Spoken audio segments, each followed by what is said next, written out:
see by the dawn's early light what so proudly we hailed at the twilight's last gleaming, whose broad stripes and bright stars through the perilous fight o'er the ramparts we watched were so gallantly streaming, and the rocket's red glare, the bombs bursting in air, gave proof through the night that our flag was still there.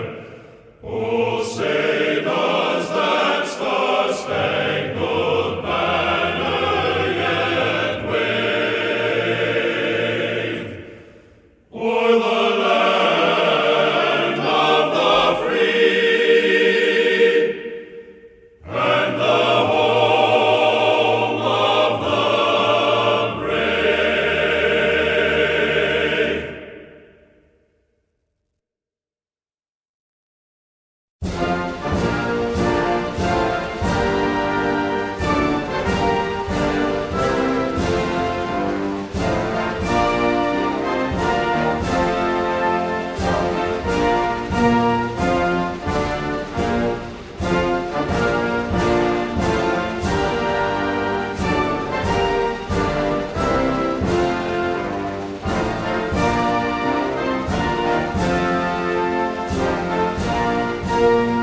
Fitzgerald Kennedy, do solemnly swear I, John Fitzgerald Kennedy, do solemnly swear that you will faithfully execute the office of President of the United States that I will faithfully execute the office of President of the United States and will, to the best of your ability, and will, to the best of my ability, preserve, protect, and defend the Constitution of the United States. preserve, protect, and defend the Constitution of the United States.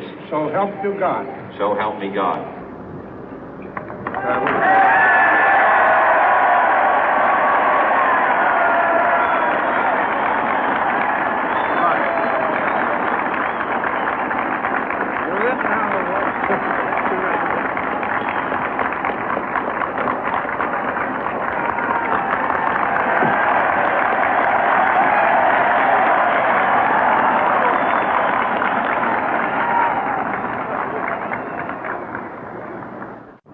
Vice President Johnson, Mr. Speaker, Mr. Chief Justice, President Eisenhower, Vice President Nixon, President Truman, Reverend clergy, fellow citizens.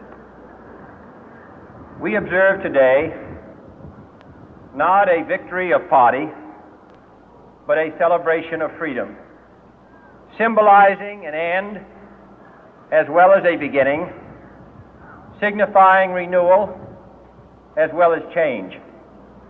For I have sworn before you and Almighty God the same solemn oath our forebears prescribed nearly a century and 3/4 ago. The world is very different now, for man holds in his mortal hands the power to abolish all forms of human poverty and all forms of human life.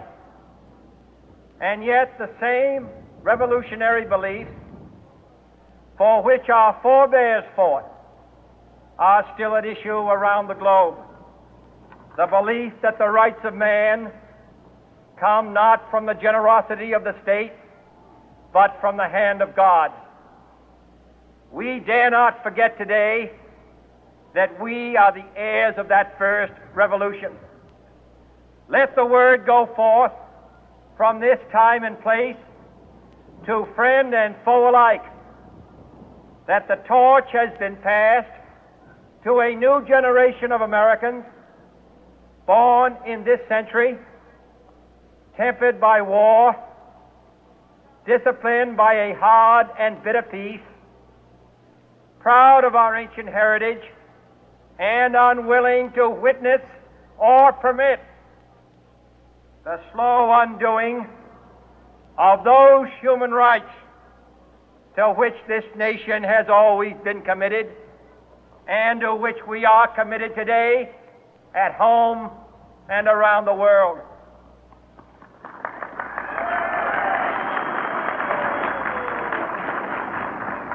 Let every nation know, whether it wishes us well or ill, that we shall pay any price, bear any burden, meet any hardship, support any friend, oppose any foe to assure the survival and the success of liberty.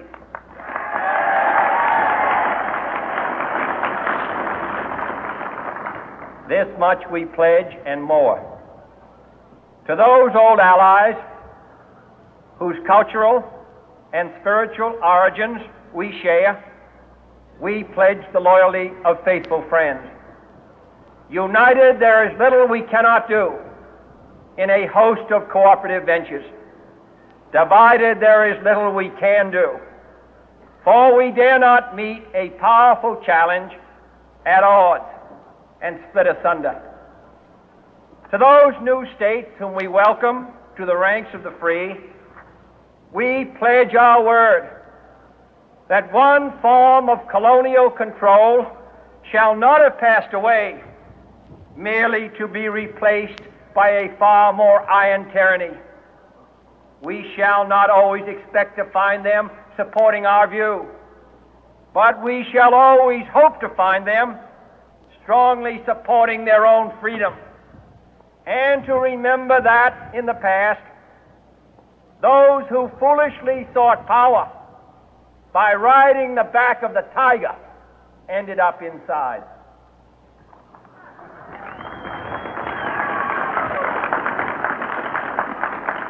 To those people in the huts and villages of half the globe struggling to break the bonds of mass misery, we pledge our best efforts to help them help themselves for whatever period is required, not because the communists may be doing it, not because we seek their votes, but because it is right.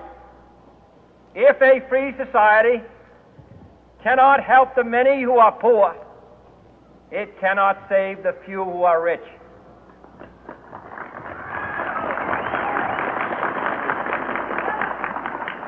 To our sister republics south of our border, we offer a special pledge to convert our good words into good deeds, in a new alliance for progress, to assist free men and free governments in casting off the chains of poverty. But this peaceful revolution of hope cannot become the prey of hostile powers. Let all our neighbors know that we shall join with them to oppose aggression or subversion anywhere in the Americas. And let every other power know that this hemisphere intends to remain the master of its own house.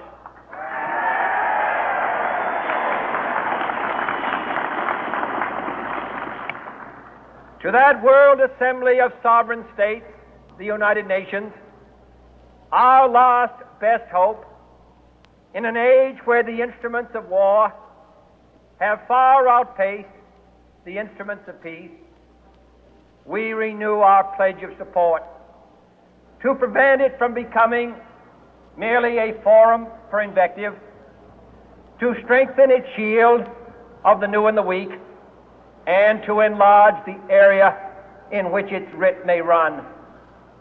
Finally, to those nations who would make themselves our adversary, we offer not a pledge, but a request that both sides begin anew the quest for peace. Before the dark powers of destruction, unleashed by science, engulf all humanity in planned or accidental self-destruction, we dare not tempt them with weakness, for only when our arms are sufficient beyond doubt can we be certain beyond doubt that they will never be employed. But neither can two great and powerful groups of nations take comfort from our present course, both sides overburdened by the cost of modern weapons, both rightly alarmed by the steady spread of the deadly atom, yet both racing to alter that uncertain balance of terror that stays the hand of mankind's final war. So let us begin anew, remembering on both sides that civility is not a sign of weakness, and sincerity is always subject to proof. Let us never negotiate out of fear, but let us never fear to negotiate.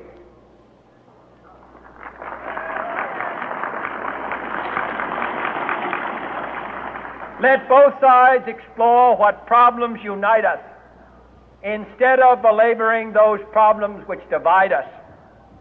Let both sides, for the first time, formulate serious and precise proposals for the inspection and control of arms, and bring the absolute power to destroy other nations under the absolute control of all nations.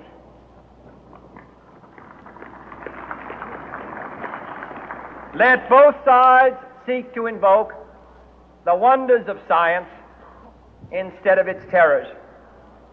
Together, let us explore the stars, conquer the deserts, eradicate disease, tap the ocean depth, and encourage the arts and commerce. Let both sides unite to heed in all corners of the earth the command of Isaiah to undo the heavy burden and let the oppressed go free. And if a beachhead of cooperation may push back the jungle of suspicion, let both sides join in creating a new endeavor, not a new balance of power, but a new world of law, where the strong are just and the weak secure and the peace preserved. All this will not be finished in the first 100 days, nor will it be finished in the first 1,000 days, nor in the life of this administration, nor even perhaps in our lifetime on this planet. But let us begin.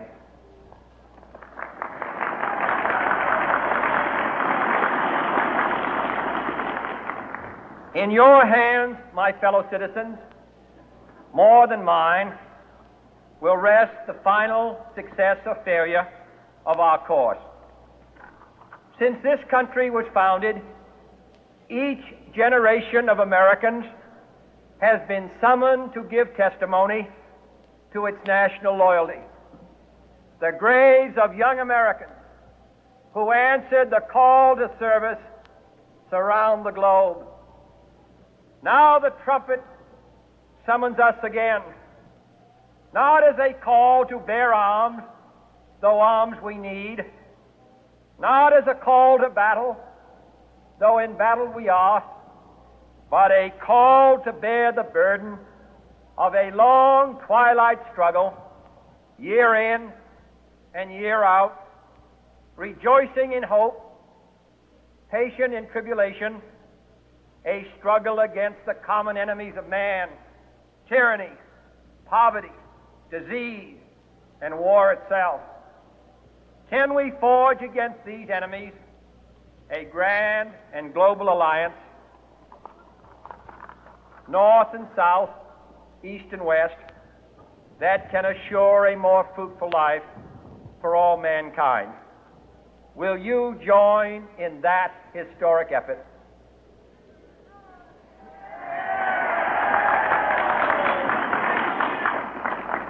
In the long history of the world, only a few generations have been granted the role of defending freedom in its hour of maximum danger. I do not shrink from this responsibility. I welcome it.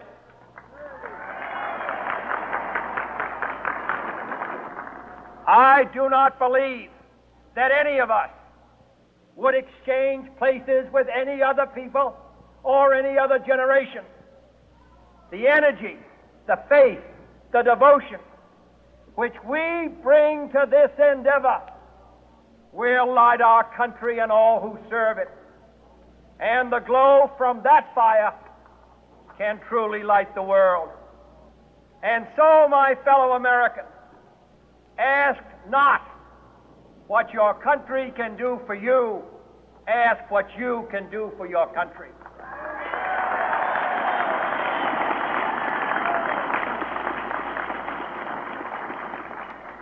My fellow citizens of the world, ask not what America will do for you, but what together we can do for the freedom of man.